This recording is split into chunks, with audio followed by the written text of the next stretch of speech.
मतलब मंत्र जप ध्यान द्वारा कुंडली शक्ति को, सभी चक्रों को, सभी शरीरों को साधते हुए मूलाधार से आगे।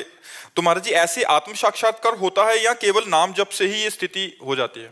जो चाहे वो सब नाम जप से प्राप्त हो सकता है, जो चाहे वो नाम जप से प्राप्त हो सकता है।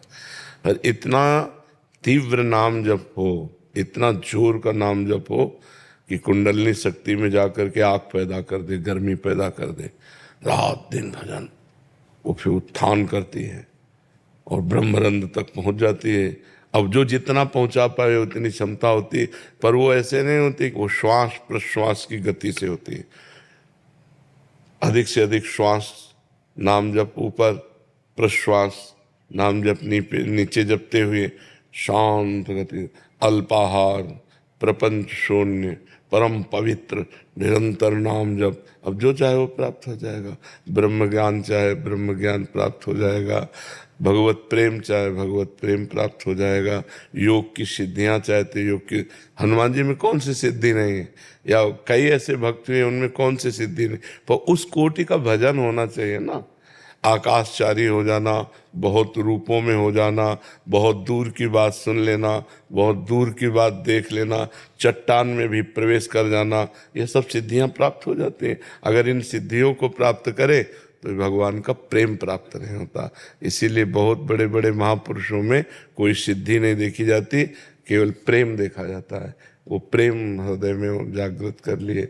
कुछ ऐसे महापुरुष होते हैं जो सिद्धियों तक पहुंच पाते हैं, प्रेम तक नहीं पहुंच पाते हैं। तो सिद्धियां ब्रह्मलोक तक ले जाती हैं, भगवत धाम नहीं। भगवत धाम तो प्रेमी जन पहुंचते हैं। महाराज जी आपने पूर्व में योग साधन ये सारे किए हैं महाराज जी। महाराज जी कुंडली जब जागृत होती है तो कैसा अनुभव? अरे आकाश पाताल एक हो जाता है। मतलब पूरे शरीर की नस नाड़ियां झंझकृत हो जाती हैं।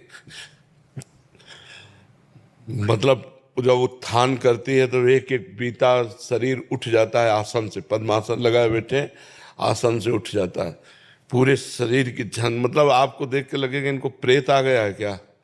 आग पैदा हो जाती है, आग पैदा हो जाती है, और क्या। ऐसे परमार्थ की हर स्थितियां जागृत हो जाती हैं।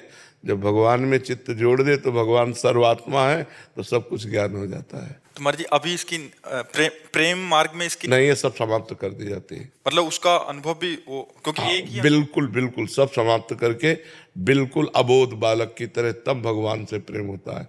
हे नाथ, मैं किसी योग्य नहीं हूँ, ये बात आनी चाहिए। अयोग्यता आ जाती है। हाँ, अंदर से उसका बिल्कुल, ऐसा हाँ, मतलब वो तो परम योग्य है पर हाँ, अयोग्यता का हाँ, अनुभव होता है उसको। बिल्कुल बिल्कुल। एक बार एक संत बड़े सिद्ध योगी थे, तो एक संत अपने शिष्यों के साथ भगवत भक्त नाव में बैठ रहे थे। तो वो अपनी रौब दिखाने के लिए खड़ाऊ पहने हुए गंगा जी में ऐसे, और जब नाव आगे बढ़ी तो वो खड़ाऊ से ऐसे चल के बोले, क्या तुम्हारी साधना है, नाव में बैठकर जाते हो। वो कुछ नहीं बोले, गंगा पार हो गए। गंगा पार होकर केवट से कहा कितने रुपए, उनका 2 रुपए। 2 रुपए निकाले, अब उत्तर दिया। उन्होंने कहा 2 रुपए में हमने गंगा पार किया, और तूने सारी अपनी तपस्या नष्ट कर दी। जिन गंगा जी को भगवान शंकर अपने मस्तक पर धारण करते, उन पर पादुका से जल स्तंभन करके तू चला, सारी तेरी तपस्या 2 रुपए की। जो कार्य हमारा 2 रुपए में निपट गया, तेरा सारी तपस्या नष्ट हो गई। तो जो योग की सिद्धियां, उनमें अहम भी रहता है, मैं और भगवान का दास अहम शून्य होता है। हनुमान जी को अपनी शक्ति का ज्ञान नहीं था, जामवंत जी ने कराया। का चुप साधि रहा बलवाना, पवन तनय बल पवन समाना, का चुप साधि रहा बल। तो एकदम तब उन्होंने कहा, बताओ लंका को उठाकर समुद्र में बोर दूं, क्या करूं।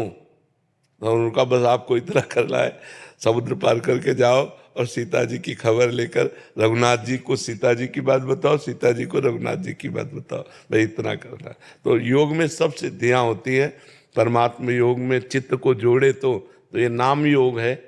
नाम योग से तेसाम सतत युक्ता नाम भजताम प्रीतिपूर्वकम ददामि बुद्धि योगम तम ये न माम उपयांति ते। भगवान कहते हैं जो निरंतर मेरा भजन करता है उसकी बुद्धि को योग मैं प्रदान करता हूँ, तो सब जागृत हो जाती जाए। कुंडलिनी सठ चक्र भेदन स्थूल सूक्ष्म कारण सबका ज्ञान तत्वबोध सब हो जाता है। भगवान का भक्त कोई अज्ञानी थोड़ी होता है। मुझे द्वैत और अद्वैत साधना में आप किस में चल रहे हैं? आपको प्रवचन करना है क्या द्वैत अद्वैत का पूरा ज्ञान प्राप्त करके? तो आप चल किस में रहे? द्वैत साधना। द्वैत साधना, भगवान की भक्ति। जी भक्ति। हाँ, मैं दास हूँ, प्रभु मेरे स्वामी हैं, तो इसमें खूब भजन करो, क्या परेशानी। भगवान की लीला गुण बाद में सब एक ही बचता है, दो नहीं रह जाता, बाद में एक ही बचता है। पूरा संसार खोजा और जब मिला तो खोजने वाला नहीं। जब जिसको खोज रहे थे वो मिला तब खोजने वाला नहीं। ब्रह्म नहीं, माया नहीं, नहीं जीव नहीं काल, अपनी ही सुधि ना रही, एक रहे नंदलाल।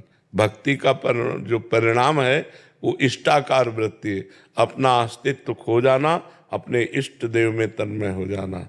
मेरे तो गिरधर गोपाल दूसरों न कोई, अपने प्रीतम में पूर्ण रूप से तन्मय हो जाना, अपनी भी सुधि विसार देना।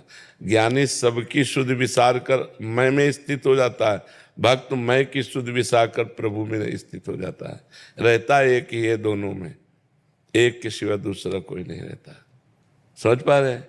अब इस कोटि की भक्ति पहले हो। अहम ब्रह्मास्मि शिवोहम, ये स्थिति बाद में, सबसे बाद में पहुंचती है। ज्ञान भक्ति में नहीं, भक्ति में नहीं पहुंचे। भक्ति में बताया, अभी समझ नहीं पाए।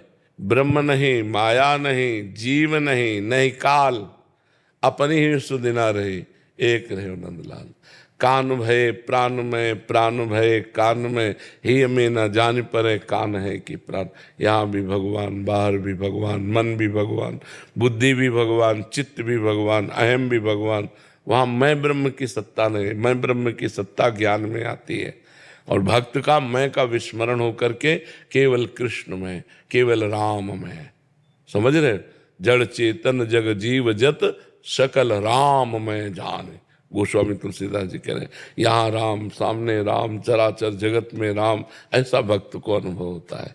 ज्ञानी को चराचर जगत ब्रह्म स्वरूप मेरा ही स्वरूप है और मैं ब्रह्म हूँ, स्वयं ब्रह्म मैं हूँ, ऐसा अनुभव होता है ज्ञानी। वो भी सत्य मार्ग है, अलग अलग मार्ग से वहाँ भगवान का अनुभव होता है।